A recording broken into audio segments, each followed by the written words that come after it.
जय राधा माधव कुंज बिहारी गोपीजन वल्लभ गिरिवरधारी।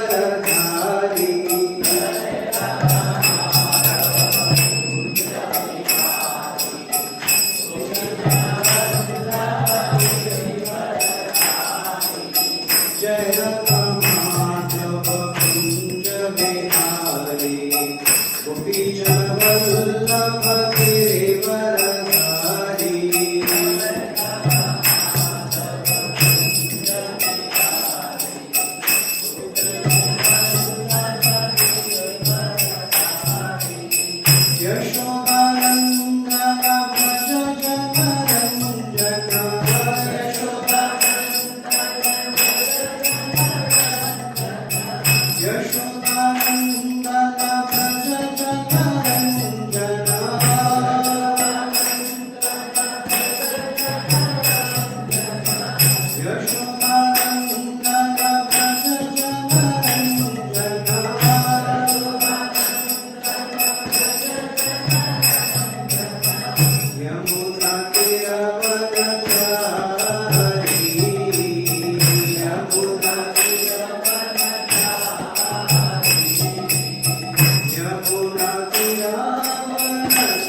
श्रील प्रभुपाद की जय। निताई गौर प्रेमानंदे हरि हरि। हरे कृष्ण। ओम नमो भगवते वासुदेवाय।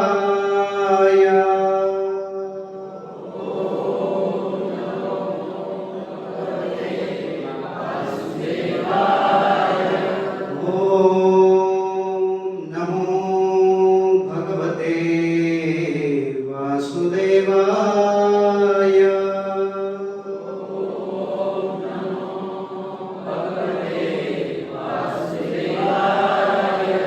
ओम नमो भगवते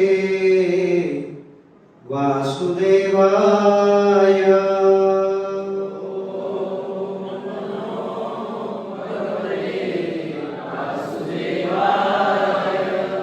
ओम अज्ञानतिमिरन्धस्य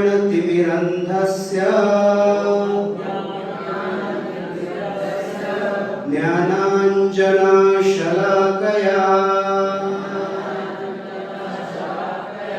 चक्षुरुन्मिलितं येन तस्मै श्रीगुरवे नमः। नमः ॐ विष्णुपादाय कृष्णपृष्ठाय भूतले श्रीमते भक्तिवेदान्त स्वामीनिति नामिने। नमस्ते सरस्वती देवे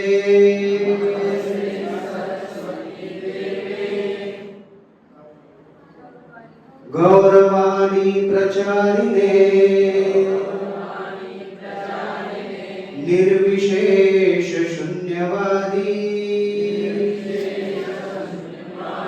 पाश्चात्य देशतारिणे। जय श्री कृष्ण चैतन्य प्रभु नित्यानंद श्री अद्वैत गदाधर श्रीवासादि गौर भक्त वृंद।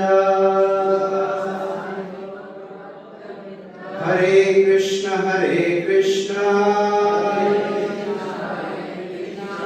कृष्ण कृष्ण हरे हरे हरे राम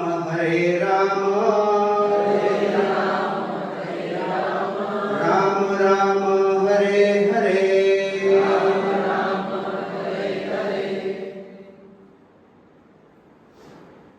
हरे कृष्ण। तो आप सबका स्वागत है। यह बहुत कम बार ऐसे दिखाई पड़ता है कि कोई एक बड़ा कार्यक्रम हो गया तो उस कार्यक्रम के पश्चात इतनी बड़ी मात्रा में लोग फिर से एकत्र हो पाते हैं। तो बहुत बहुत धन्यवाद सबका कि आप सब लोग यहाँ पर एकत्र हुए हैं। और हमारा यहाँ पर एकत्र होने का प्रयोजन जैसा आप सबको पता है, हम गीता कथा आरंभ करने जा रहे हैं, है ना। भगवत गीता को नहीं जानता ऐसा कोई एखादा विरला ही जीव होगा भारत में। हर कोई भगवत गीता को जानता है। भगवत गीता को कुछ कहेंगे तो हम जोर शोर करके बाहर निकलेंगे, लेकिन बहुत कम लोग हैं जो भगवत गीता को पढ़ने का, समझने का और उसको अपने जीवन में उतारने का प्रयास करेंगे, है ना। अक्सर हम बच्चों को बताते हैं कि बच्चों को संस्कार देने चाहिए। कितने जनों को लगता है कि बच्चों को अच्छे संस्कार मिलने चाहिए?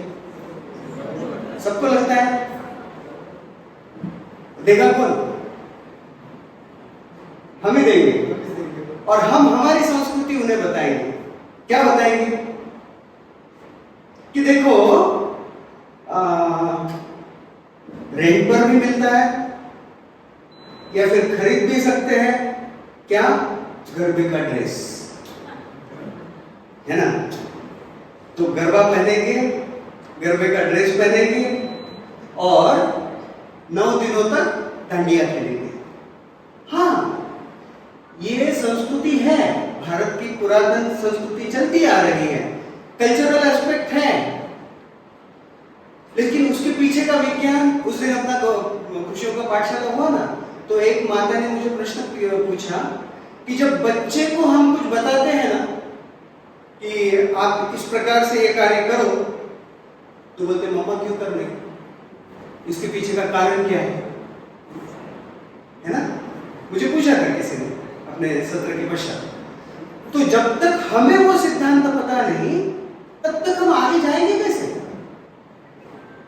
एक बार एक राजा था और उस राजा को एक साधु का संपर्क हुआ। बड़ा सौभाग्य था कि साधु के संपर्क में आ गया और राजा साधु से कहने लगा कि मैं क्या करूं आपके लिए, मुझे कुछ तो करना है, आपकी सेवा करनी है। तो साधु ने कहा, देखो साधु भी दो तरह के होते हैं, एक होते हैं साधु, दूसरे होते हैं संधि साधु, है ना? जो साधु है वो ज्ञान प्रदान करेगा, जो संधि साधु है वो आपसे कुछ लेने की अभिलाषा रखेगा, है ना? तो साधु ने कहा कि देखो अपने जीवन को सफल बनाने के लिए आपको क्या चाहिए, आप भगवान के नाम का जप करो, आप शास्त्र अध्ययन करो। बोला अभी मेरे पास समय नहीं है। ये दुनिया में ना सबसे बड़ा कारण क्या है? The biggest excuse in this world is time नहीं है। देखो मेरे पास 24 घंटे है, आपके पास भी 24 ही घंटे। कोई है जिसको 25 मिलता है या कोई है जिसको 23 मिलता है? सबको समान समय है, लेकिन किसी के पास है तो किसी के पास नहीं है। अगर सारे कारण ढूंढ लेना संसार में, तो सबसे बड़ा कारण किसी चीज को ना करने का क्या मिलेगा? टाइम नहीं। तो वो राजा ने भी साधु से कहा कि मेरे पास तो टाइम नहीं है। तो राजा ने ऐसा कहने के पश्चात साधु सोचने लगा कि कुछ ना कुछ तो राजा के लिए करना पड़ेगा। तो उसने कहा कि तुम एक काम करो, एक डंडा लो।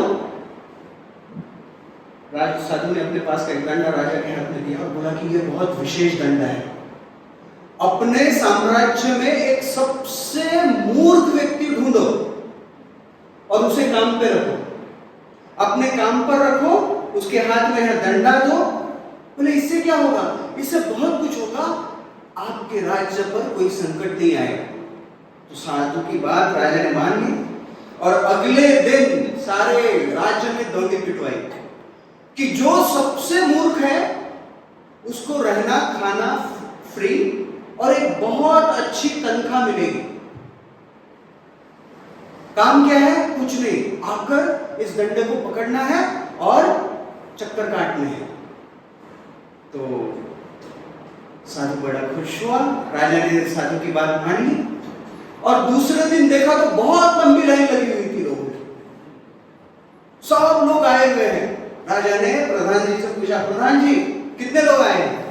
बोले महाराज पूरे राज्य में ये बात फैल गई है और बहुत लंबी लाइन है जो आपके पास यह नौकरी करना चाहते हैं।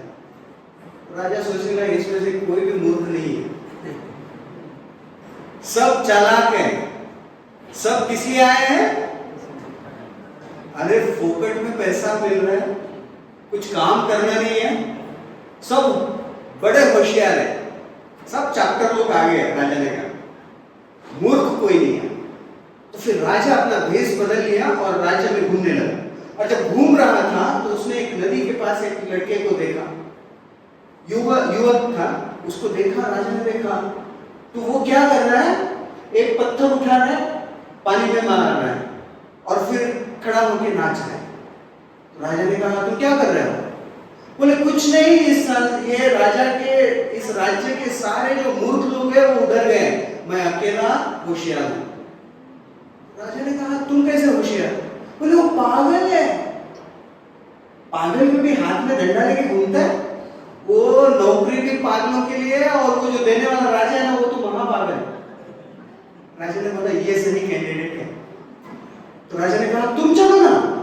बोले मुझे नहीं चलना है। राजा कहा नहीं चलो, तुम्हारे लिए बहुत अच्छा स्थान में दूंगा रहने के लिए। और 2-3 चीजें बढ़ा दी राजा ने, प्रमोशनल ऑफर्स भी दे दिए उसको। तो वो व्यक्ति आ गया और फिर राजा ने डिक्लेयर किया कि मूर्ख का चुनाव हो गया है। उसके हाथ में डंडा दिया और वो निरंतर इर्द गिर्द राजा के घूमते रहते। फिर समय बीतता गया, बीतता गया, बीतता गया। इस मूर्ख का यहाँ पर बहुत अच्छे से काम चल रहा है, राजा का काम चल रहा है, राज्य चल रहा है। धीरे धीरे धीरे धीरे धीरे राजा बूढ़ा हो गया। और जब राजा बूढ़ा हुआ, उसे पता चला कि अभी अपने आखिरी कुछ दिन बाकी है। तो बस आखिरी कुछ दिन बाकी है, तो राजा ने सोचा कि अभी क्या करना चाहिए। मृत्यु तो समीप आ गई है। उसने सबको बुलाया, सब आ रहे हैं, राजा से वार्तालाप कर रहे हैं। सब जाके राजा को मिल रहे हैं, तो ये मूर्ख सोच रहा है क्या हो गया राजा को। तो आया राजा के पास और कहा, महाराज क्या हो गया। बोले कुछ नहीं, अभी मैं जाने वाला हूं। आप जाने वाले तो मैं रह क्या करूं, ये लो आपका दंडा, मैं चला। तो राजा ने कहा नहीं, तुम मत जाना, तुम नहीं जा सकते। तुम तब जा सकते हो जब तुमसे बड़ा महामूर्ख तुमको ढूंढ के लाना पड़ेगा। तुमसे बड़ा मूर्ख ढूंढ लो सारे राज्य में, और उसे लेकर जब आओगे तब उसके हाथ में यह डंडा देना और तुम चले जाना। तो गया, सारे राज्य में घूमा। दूसरे दिन सुबह राजा के पास आया और राजा को पूछता है, महाराज आप कहाँ जा रहे हो। राजा ने कहा, अभी ना मेरा जीवन समाप्त होते आया है, अभी शायद मैं मरने वाला हूँ, पता नहीं मैं कहाँ जाने वाला हूँ, लेकिन जाने वाला हूँ। बोले फिर मुझे भी साथ में लेकर चलो। राजा ने कहा नहीं, मैं जहाँ जा रहा हूँ ना वहां पर किसी को लेकर नहीं जा सकता। अच्छा, रानी को लेकर जाने वाले है ना, मुझे नहीं लेकर जा रहे, रानी को लेकर जा रहे हो। बोले नहीं, मैं रानी को भी लेकर नहीं जा रहा। बोले फिर, अच्छा एक काम करो महाराज, आप क्या करो, आप मुझे बताओ कितना धन लाना है, मैं चुपके से लेकर आता हूँ तिजोरी से, और आप जब जा रहे हैं ना तो साथ में लेकर जाना। तो राजा ने कहा कि नहीं, मैं धन नहीं लेकर जा सकता।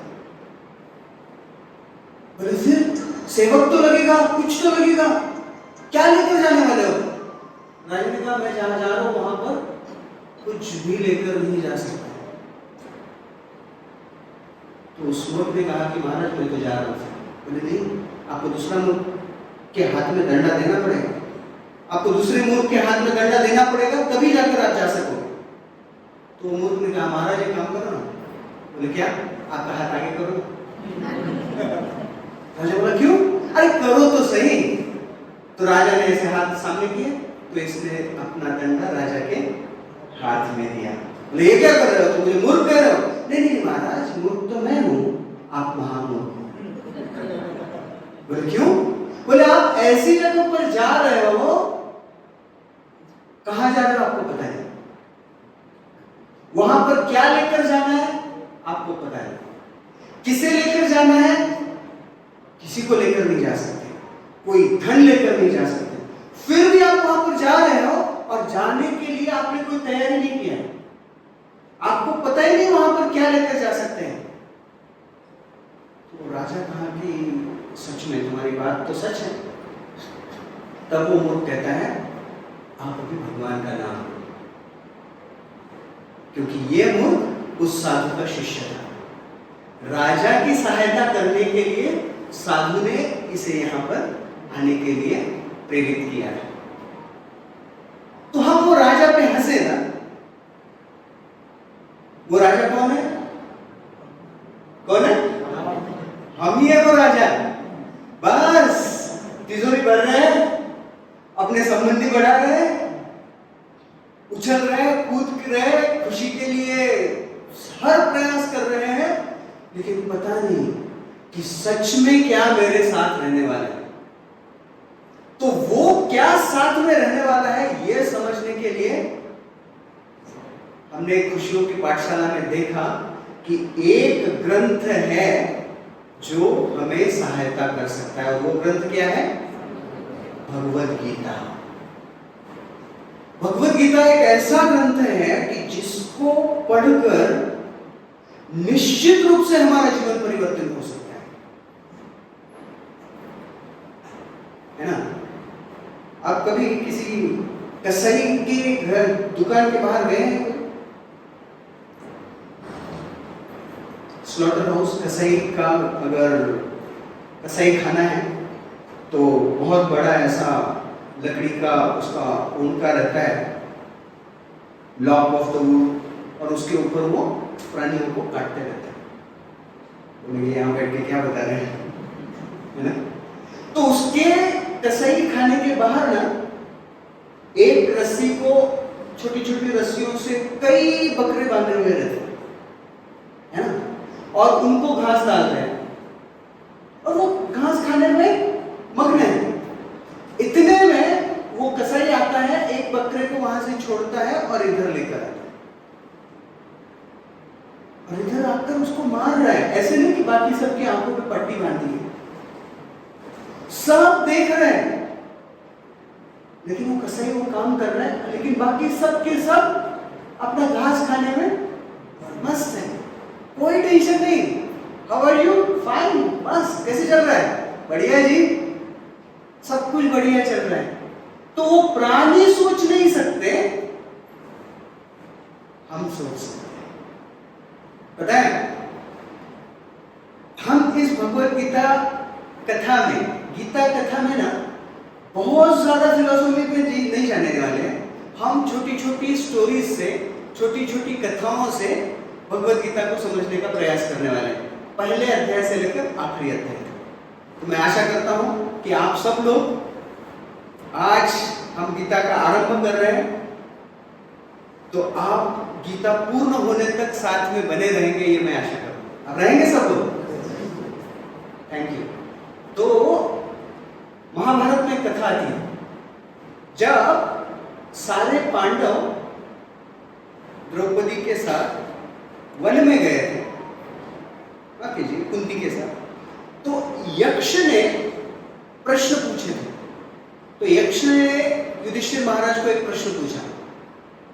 वो कथा डिटेल में हम जब तीसरे चौथे अध्याय में जाएंगे ना तब देखेंगे, लेकिन एक प्रश्न पूछा यक्ष ने, और यक्ष ने पूछा कि महाराज, हे युधिष्ठिर, बताओ कि संसार का सबसे बड़ा आश्चर्य क्या है?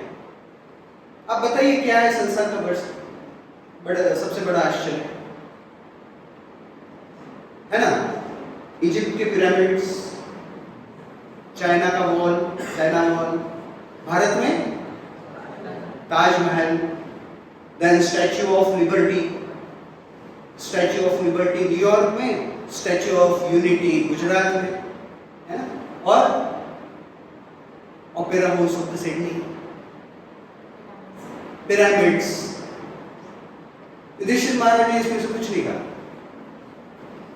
पता है युधिष्ठिर महाराज ने कहा क्या? कहा, अहणि अहणि भूतानि गच्छन्ति यमालयम् शेषः स्थावर इच्छन्ति किम आश्चर्यं परम्। वो कहते हैं कि सब लोग देख रहे हैं कि धीरे धीरे प्रत्येक व्यक्ति यमालय की ओर जा रहा है। शेषः स्थावरम इच्छन्ति, और जो बाकी है ना यहां पर जो है, वो सोचते हैं हम नहीं जाने,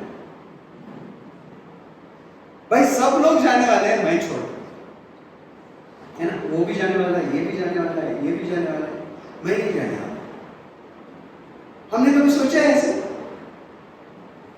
नहीं, हम सोचते हैं कि हम बिल्कुल वो मोहिनी रूप आया था ना अमृत बांटने के लिए, पूरा का पूरा लोटा मुझे ही पिलाया है ना, मैं ही अमर हूं, बाकी सब अकबर और एंथनी है ना, सिर्फ मैं अमर हूं।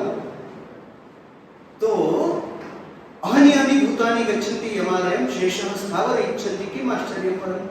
युधिष्ठिर महाराज कहते हैं कि यह सबसे बड़ा आश्चर्य है।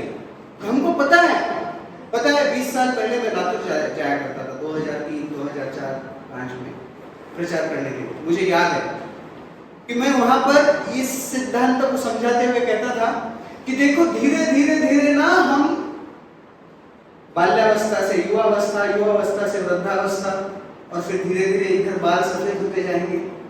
मुझे अभी भी याद है वहां जाने के बाद मैं यही कहा करता था कि धीरे धीरे ना यहाँ पर शुरुआत होती है। और अभी मैं जो देखता हूँ ना आईने में, मतलब मैं तो सत्यवचनी हूँ मैंने जो कहा वो सच हो गया, अभी सच में सफेद हो गया, राइट? तो धीरे धीरे हम बचने वाले, और इसी भावना से हम तैयारी नहीं करते, है ना। बच्चा पढ़ाई करता है, पहले दिन से पढ़ाई करनी चाहिए। तो प्रहलाद महाराज हिरण्यकशिपु को कहते हैं, अपने मित्रों को कहते हैं, कौमारम आचरित प्राज्ञः। इस भगवत गीता को हमने कब पढ़ना शुरू करना चाहिए? जब हमें पता चला कि हम जीवित हैं, जब हमें पता चला कि हम मनुष्य हैं, तब से हमें भगवत गीता पढ़नी चाहिए, निश्चित रूप से पढ़ना चाहिए। हमने उस दिन उदाहरण देखा, मैन्युफैक्चरर और यूजर। तो ये आईफोन बना हुआ है, तो आईफोन का एक मैनुअल आता है। हम कब पढ़ते हैं उसको? कोई भी मैनुअल कब पढ़ते हैं? हाँ, प्रॉब्लम आने के बाद। कब पढ़ना चाहिए? जब खरीदा तभी पढ़ना चाहिए कि इसको यूज कैसे करें, है ना। फिर उसका कभी कभी वो मैनुअल ऐसी जगह रख देते हैं, जब प्रॉब्लम आए तो अरे ढूंढो, है ना। तो वो मैनुअल हमारे जीवन के लिए भगवत गीता है। क्यों? हमने भगवत गीता के 5 सिद्धांत देखे उसने। आत्मा, मैं कौन हूं, ईश्वर कौन है, प्रकृति क्या है, कर्म क्या है, और काल, है ना।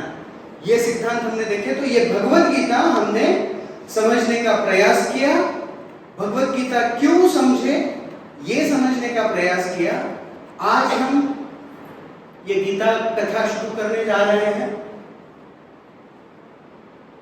क्यों शुरू करने जा रहे हैं? क्योंकि हम सब ने इस बात को भी, आज सब लोग आप यहां पर एकत्र आए हैं, इसका अर्थ है कि आपने एक्सेप्ट किया कि भगवत गीता को समझना चाहिए, निश्चित रूप से समझना चाहिए। इस संसार के ना, इस दुनिया के जितने भी मोटिवेशनल स्पीकर्स हैं, सबके प्रति मैं माफी मांग के कहता हूं कि सबके सब चोर हैं। क्योंकि कोई भी ऐसा सिद्धांत नहीं है जो वो बताते हैं लेकिन इसमें नहीं है।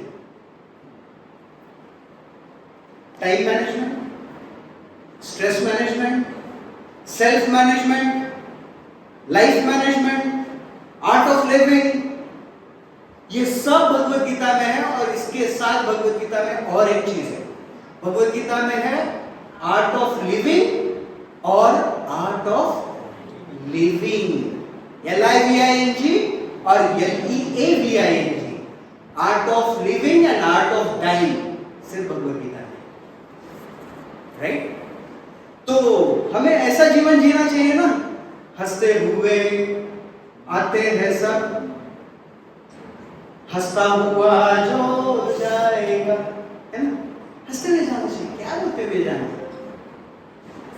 राइट। तो ये है भगवत गीता।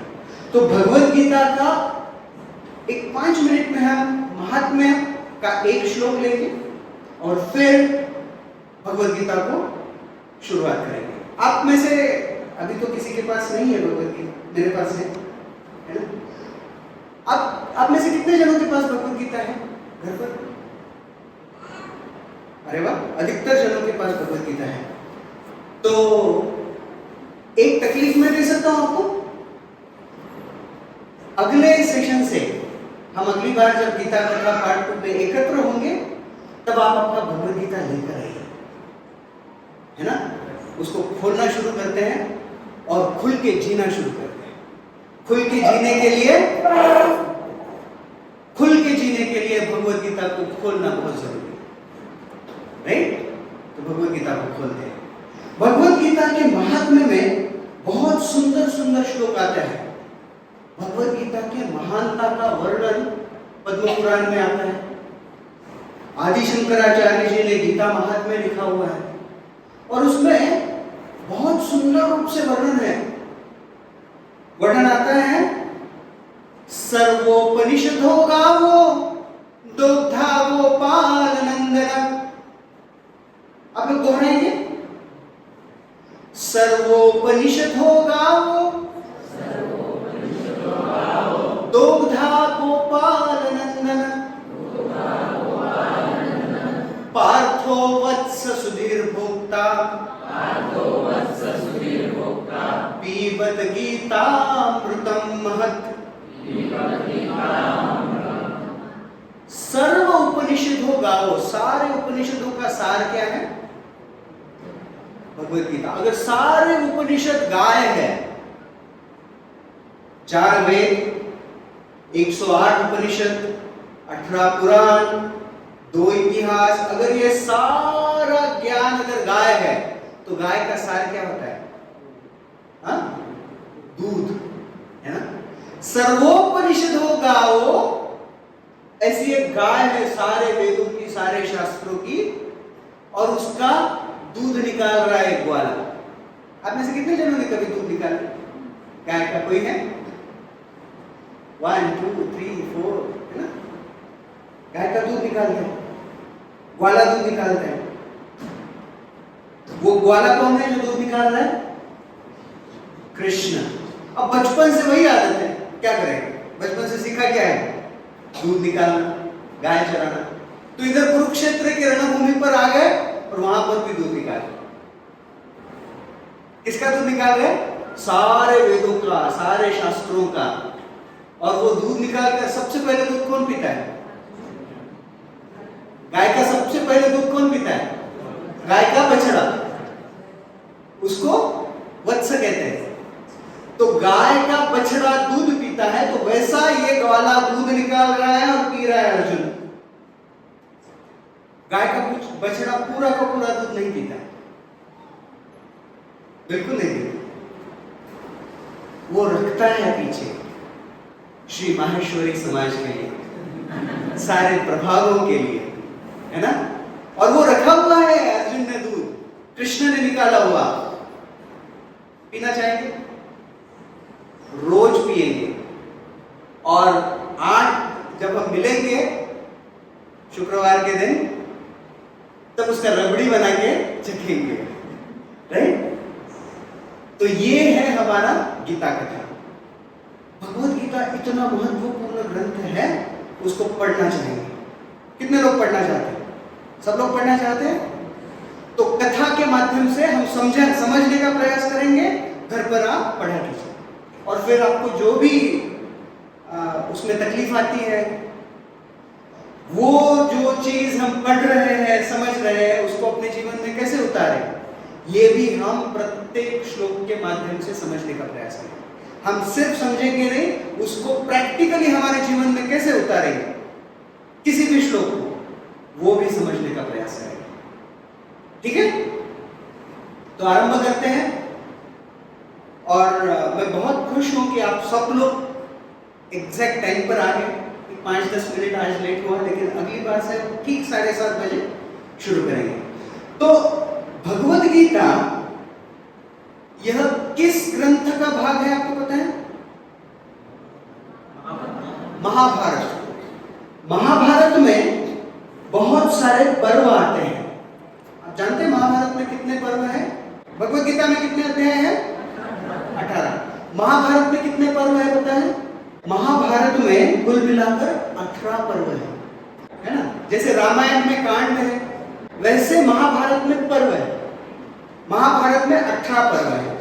वो है आदि पर्व, सभा पर्व, वन पर्व, विराट पर्व, उद्योग पर्व, भीष्म पर्व, द्रोण पर्व, कर्ण पर्व, शाल्य पर्व, सौप्तिका पर्व, स्त्री पर्व, शांति पर्व, अनुशासन पर्व, अश्वमेध पर्व, आश्रम वासिका पर्व, उसके पश्चात मौसल पर्व, महाप्रस्थानिक पर्व और स्वर्ग आरोहण पर्व। तो ये सब महाभारत के पर्व है। महाभारत में कितने श्लोक हैं? 1,00,000 श्लोक है। महाभारत में 1,00,000 श्लोक है। हमारे लिए उतना पढ़ने के लिए अभी मुझे नहीं लगता समय है, लेकिन महाभारत के इन 1,00,000 श्लोकों में जितनी कथाएं हैं, वो हम गीता कथा में समझने का प्रयास करने वाले हैं। सब लोग तैयार हैं? सारे, ऐसी कोई कथा नहीं रहेगी कि जो हम ये गीता कथा 700 श्लोक कंप्लीट करने तक छोड़ सकेंगे, सब कुछ समझने का प्रयास करेंगे। इसीलिए हमने इसको नाम दिया है गीता कथा। गीता को समझने का प्रयास करेंगे कथाओं के माध्यम से। तो महाभारत इन 18 पर्वों में है और 1,00,000 श्लोक इसमें है। जब इसे लिखित स्वरूप में रखने का निर्धारित हुआ, पता है किसने लिखा? गणपति बाप्पा ने। व्यास देव जी ने निर्धारित किया कि अब वो लिखने वाले हैं, बताने वाले हैं, कंपाइल करने वाले हैं, लेकिन लिखेगा कौन? तो व्यास देव जी ने ब्रह्मा जी की प्रार्थना की और ब्रह्मा जी को कहा कि देखो मुझे ये लिख के रखना है, क्योंकि सत्य त्रेता द्वापर में ना लिखित स्वरूप में कुछ नहीं था। बच्चे गुरुकुल में जाते थे, शिक्षक पढ़ाते थे और वो समझ लेता था। लेकिन हमारी बुद्धि तो कलयुग की बुद्धि है, मंद सुमंद मतयो, हमें याद नहीं रहता है। पता है महाभारत में एक बड़ा बलशाली व्यक्ति था, उसका नाम था दुर्योधन। दुर्योधन कभी भी अपना खाना रिपीट नहीं करता था। ऐसा कोई है हमें? दाल चावल सब्जी रोटी, और वो सब्जी भी एक दिन टिंडा, एक दिन भोपला, कद्दू, एक दिन आलू। अपने पास तो 50% से ज्यादा सब्जियों में आलू पड़ते हैं। भिंडी के साथ आलू, गोभी के साथ आलू। दुर्योधन खाना रिपीट नहीं करता था। और दुर्योधन को कभी भी पूछो आज से 170 दिन पहले क्या खाया था, दुर्योधन बताता था। बताइए अपने खुशियों की पाठशाला में सब्जी कौन सी थी?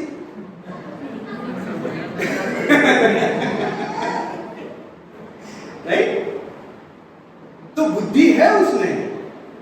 तो पहले क्या होता था पता है? आपने कभी सरनेम देखे क्या? जब एक वेदी, द्विवेदी, द्विवेदी सरनेम है पता है? त्रिवेदी, चतुर्वेदी, ये नाम ऐसे नहीं थे, ये सरनेम नहीं थे, ये पदवियां थी। मतलब केरला में भी जब गुरुकुल परंपरा थी तो ये सब चलता था। एक व्यक्ति है जो सिद्धांत बताता है। किसने बताया? कितने जनों ने बोला है अभी तक? एक जन ने, और एक जन खड़ा होता था और उसने जो बोला पूरा का पूरा रिपीट करता था। वो हो गया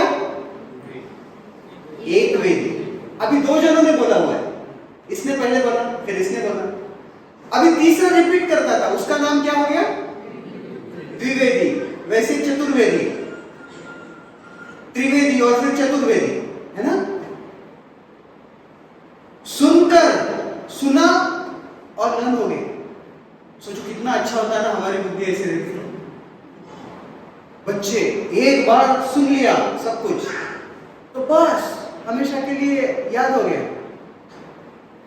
दुर्भाग्य से हमारी बुद्धि ऐसी है नहीं, राइट? तो एक बार ऐसे एक व्यक्ति को पूछा कि बंबई में वो लोकल स्टेशन पे खड़ा था और उसको पूछा आपका नाम? चतुर्वेदी। अच्छा आप चारों वेदों को जानते हैं?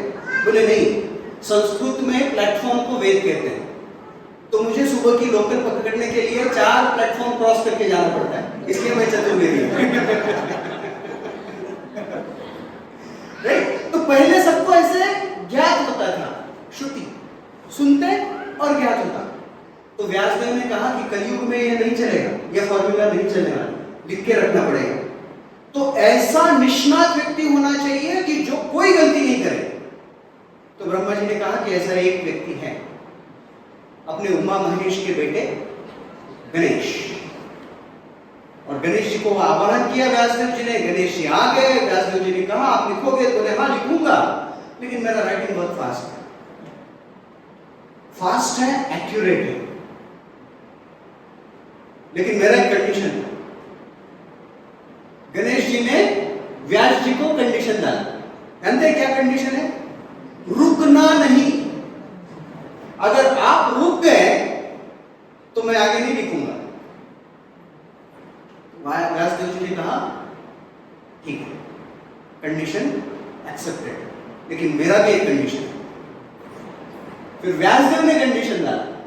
व्यासदेव जी ने क्या कंडीशन डाला? मैं जो बोल रहा हूं उसे सुनना, समझना, स्वीकार करना, तभी लिखना। तो कभी कभी गणेश जी बहुत फास्ट लिख लेते ना, तो व्यासदेव जी बड़ा ही क्लिष्ट श्लोक बता देते। तो गणेश जी सोचते, थोड़ा सोचते, तब तक इनका दूसरा श्लोक रेडी हो जाता। तो व्यासदेव हिमालय में अभी भी है, व्यास गुफा और गणेश गुफा आजू बाजू में, बद्रीनाथ में, आपने देखा? तो वहां पर वो है। तो ये कथा हमको पता होनी चाहिए। अगर हम वहां जाएंगे और बच्चे पूछते हैं ये क्या है व्यास गुफा, हमारा तो इधर एलोरा अजंता का भी गुफा है, नहीं, फिर उस गुफा का महत्व है। उसके पास में कुंड भी है, गणेश कुंड है ना। तो जब थोड़ा सा विषयांतर है, लेकिन जब पूरा लिखान हो गया ना, 10 दिन में गणेश जी ने लिखा, और उसके बाद उनके शरीर में उष्णता के कारण इतना दाह होने लगा, तो वहां की जो पूरी मिट्टी थी उनके शरीर पर लगाई, और 10 दिन के बाद गणेश जी फिर से इतना उष्मा का अनुभव करने लगे, बहुत ताप हो रहा है। तो व्यासदेव जी ने कहा कि अभी लिखान तो पूर्ण हुआ, अपने शरीर को ठंडा करने के लिए नीचे के कुंड में आप स्नान करो। तो गणेश जी उस कुंड में चले गए। यह कारण है गणेश विसर्जन करते हैं 10 दिन के पश्चात। हम कर रहे हैं, है ना? गणपती चालले गावाला, चैत पड़े ना आम्हाला, अगले बरस तुम जल्दी आना। अरे लेकिन क्यों? एक बार एक मुस्लिम व्यक्ति, एक क्रिश्चियन व्यक्ति और हिंदू व्यक्ति, तीनों एक बोट में जा रहे थे। पानी में बोट चल रही है और तीनों जा रहे हैं, बीचों बीच गए, इतने में कुछ तो हुआ और बोट हिलने लगी। मुस्लिम व्यक्ति गिर गया। उसने चिल्लाया, अल्लाह सेव मी, अल्लाह बचाओ बचाओ बचाओ। अल्लाह ने उसको बचा लिया।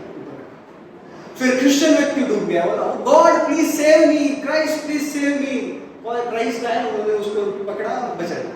अब ये गिर गया, बाप्पा मला वाचवा, गणपति बाप्पा वाचवा। तो गणेश जी वहां प्रकट हुए, नाच रहे, वो बोट में खड़े होकर गणपति नाच रहे, है ना। हम गणपति का आराधना बहुत लोग करते हैं, करते करते ना अपने मन की बात पूरी गणेश जी के सामने रखते। ऐसा ही एक मारवाड़ी बिजनेसमैन था, तो उसने गणपति की प्रार्थना की, हे बाप्पा मोरया, धंधो नहीं हो रिया, माल नहीं जा रिया, पैसा नहीं आ रिया, हे बाप्पा मोरया, थारो भक्त रो रिया। तो इसने प्रार्थना की कि बाप्पा बचाओ, तो बाप्पा वहां पे नाच रहे। तो जो दूसरे दोस्त थे वो पूछे, अरे उसको बचाओ ना, क्यों नहीं बचा रहे? नहीं, हर साल ये मुझे डुबाता है और नाचता है। तो मुझे भी मजा आना चाहिए, वो डूब रहा है, मैं थोड़ी देर नाचूंगा। फिर गणपति जी ने उसको बचा लिया। तो गणेश जी इसको लिखते हैं। संपूर्ण शास्त्र महाभारत भगवद गीता किसने लिखी है?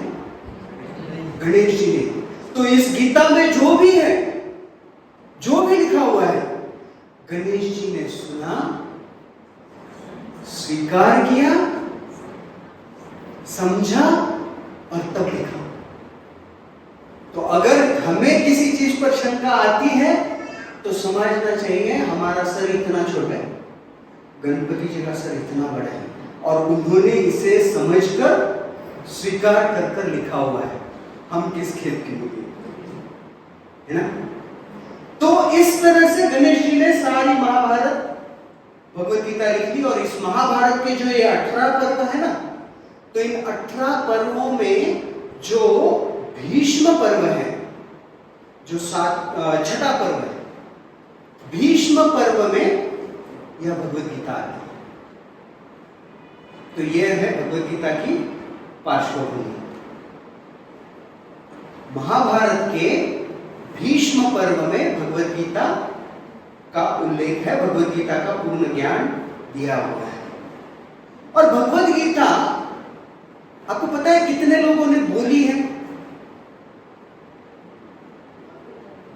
कृष्ण ने बोली है। भगवद गीता क्या है? कृष्णार्जुन संवादे है ना? कृष्ण और अर्जुन के बीच में संवाद है, लेकिन और दो जन बोलते हैं भगवत गीता, संजय और धृतराष्ट्र, है ना? तो चलो चलते हैं। अभी हम ना हर शुक्रवार को ना जर्नी करने वाले, घूमने वाले। हम सतयुग में जाने वाले, त्रेता में जाने वाले, द्वापर में जाने वाले, हस्तिनापुर, हाँ वापस भी आने वाले वापस छत्रपति संभाजी नगर आने वाले। हम हस्तिनापुर जाने वाले हैं, हम कुरुक्षेत्र जाने वाले हैं, हम स्वर्ग में जाने वाले हैं, हम वनों में जाने वाले हैं, है ना? तो हमारा यह जो गीता कथा है, यह टूरिज्म सेंटर है, हम सब तरफ घूमने वाले। तो चलो चलते हैं। कहाँ? कुरुक्षेत्र, है ना? दिल्ली में ट्रेन पकड़े, अगर वंदे भारत, दिल्ली से अगर आप जम्मू की तरफ जाए, कटरा की तरफ जाए, है ना, तो बीच में कुरुक्षेत्र स्थान पड़ता है। क्या दीजिए उसको।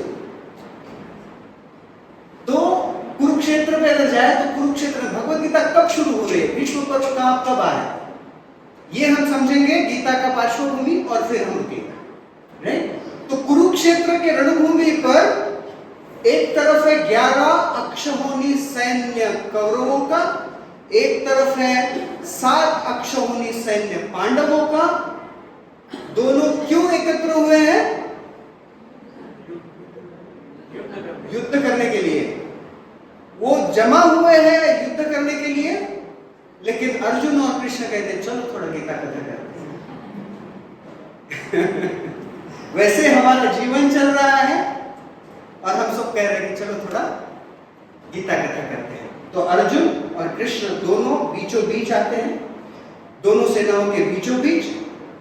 सेनयोर उभयोर मध्य रथम स्थापयमे अच्युत, और वो रथ अर्जुन का दोनों सेनाओं के बीचों बीच खड़ा होता है, और बीचों बीच खड़े होकर अर्जुन सब तरफ देखता है और विचार करने लगता है कि अभी ये सब लोग, इनसे युद्ध करना है, मेरे अपने हैं, और अपने तो अपने होते हैं, उनको कैसे मारे? और फिर अर्जुन भ्रमित हो जाता है। अर्जुन भ्रमित होता है और यहां से भगवत गीता शुरू होती है। तो यहां पर कृष्ण और अर्जुन संवाद कर रहे हैं। उधर हस्तिनापुर में, राज दरबार में, अपने ग्रह में धृतराष्ट्र बैठा हुआ है, और संजय उसका जो सेवक है, उसे व्यास देव जी ने दिव्य दृष्टि दी हुई है कि यहाँ पर बैठकर आईपीएल का मैच देख सकते हैं। वैसे ही संजय हस्तिनापुर में बैठकर कुरुक्षेत्र का मैच देख सकते हैं। तो वो देख रहे हैं और धृतराष्ट्र को बता रहे हैं, राइट? तो ये 4 जनों का संवाद है भगवत गीता। हम टाइम को फॉलो करेंगे, काल है समय, और समय का सम्मान करेंगे, राइट? तो यहां पर हम रुकेंगे कुछ प्रश्नों के साथ, राइट? संक्षेप में आज हमने गीता का महात्म्य एकदम संक्षेप में देखा, और फिर छोटी छोटी कुछ कथाओं से गीता की पार्श्वभूमि तक हम आ गए, राइट?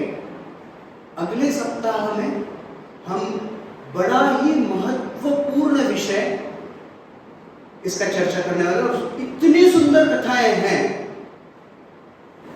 अगले सप्ताह हम देखेंगे धृतराष्ट्र जो भगवत गीता का आरंभ करता है, भगवत गीता का पहला श्लोक। आज हमारा गीता कथा का पहला दिन है, तो पहला श्लोक तो बनता है। पहला श्लोक आता है, धृतराष्ट्र उवाच धर्मक्षेत्रे कुरुक्षेत्रे सामवेतायुत्सवः मामका पांडवाश्चैव किम अकुर्वत संजय। तो ये पहला श्लोक है। तो धृतराष्ट्र उवाच, ये धृतराष्ट्र किस वंश में आता है? तो इस वंश का आरंभ कहां से होता है? कुरुवंश, भरत। भरत कहां से आते हैं? दुष्यंत। और फिर ये जो वंश आता है, भरत महाराज, उनके पास आते हैं शंतनु। शंतनु कहां से आए? शंतनु महाराज का महाराज के पिता कौन है, वो कहां से आए, और उनका विवाह गंगा जी से हुआ, और सत्यवती गंगा जी कैसे अवतरित हुई, फिर सत्यवती का जन्म कैसे हुआ, सत्यवती के पिता का जन्म कैसे हुआ। तो ये सारी अनसुनी कथाएं हम अगले सप्ताह में देखने वाले हैं। हम अगले सप्ताह में पूरा कुरुवंश देखने वाले हैं, और उसके साथ साथ फिर हम भगवद गीता को आरंभ करने वाले हैं, राइट। तो ये सारी कथाएं हम देखेंगे। महाभारत के 1,00,000 श्लोकों में जो जो कथाएं हैं, उसके साथ पुराणों में जो कथाएं हैं, वो सारी कथाएं हम समझने का प्रयास करेंगे। तो हम हमारा फाउंडेशन एकदम स्ट्रांग बनाएंगे इन कथाओं के माध्यम से, और साथ ही साथ ये दिन बड़े शुभ चल रहे हैं। कल ही अश्विन शुद्ध प्रतिपदा थी, आज द्वितीया है। तो ऐसे शुभ पर्व पर भगवान के नामों का आश्रय लेना बड़ा शुभ होता है, राइट। तो बड़ा सौभाग्य है और आनंद है कि आप सब लोग इतना रुचि लेकर इस गीता कथा को सुनने आ रहे हैं। तो हम गीता को पढ़ेंगे घर पर, कथाओं को सुनेंगे यहाँ पर, राइट। और ये करते हुए भगवान के नामों का निरंतर स्मरण करते रहेंगे, जप करते रहेंगे। हरे कृष्णा कृष्णा कृष्णा हरे हरे, हरे राम राम राम हरे हरे। हरे कृष्णा कृष्णा कृष्णा हरे हरे, हरे राम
जय हरिनाम संकीर्तन की, ग्रंथराज श्रीमद् भगवद गीता की, श्रील प्रभुपाद की, जय निताई गौर प्रेमानंदे। हरे कृष्ण।